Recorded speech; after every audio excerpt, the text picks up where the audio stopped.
आजची रेसिपी मुलांची आवडती होणार आहे, तर आज आपण पाहणार शाळेचा दुसरा डब्बा. तर तो कसा बनवणार तो पाहूया. कढई घ्यायचे, अर्धी वाटी पाणी घालायचे, थोडंसं मीठ घालायचे. पाणी उकळलं की मग अर्धी वाटी रवा घालायचा. त्याचबरोबर इथे मी अर्धी वाटी ओलं खोबरं घातलंय. नसेल तर तुम्ही डेसिकेटेड खोबरं घालू शकता. चांगलं मिक्स करायचे. थोडंसं पाणी सुकलं गेलं की त्याला काढायचे एका ताटामध्ये. त्याचबरोबर थोडंसं अर्धा चमचा तेल किंवा तूप घालायचं, चांगलं मळून घ्यायचं. आणि तुम्हाला ज्या आकाराचे गोळे करायचे त्या आकाराचे करायचे. मी लिंबाच्या आकाराचे केले.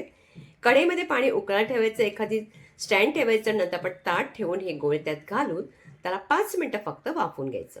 हे चांगले गोळे वाफवल्यानंतर आपण एखाद्या पॅनमध्ये तुम्ही साजूक तूप किंवा बटर घालायचं. त्याच्यामध्ये जराशी राई, त्याचबरोबर हे गोळे टाकायचे. त्याच्यावरती मी पिझ्झा सीझनिंग घातलंय. तुम्ही इथे ऑरेगनो सुद्धा घालू शकता. त्याचबरोबर इथे कॅचअप घालायचं आणि चांगलं मिक्स करायचं. आणि बघा, हे छानच आपले गोळे रेडी झालेत. मुलांना अगदी अप्रतिम लागतात. मुलांना नक्की आवडणार आहे. तुम्ही नक्की करून बघायची. रेसिपी आवडली तर लाईक करा.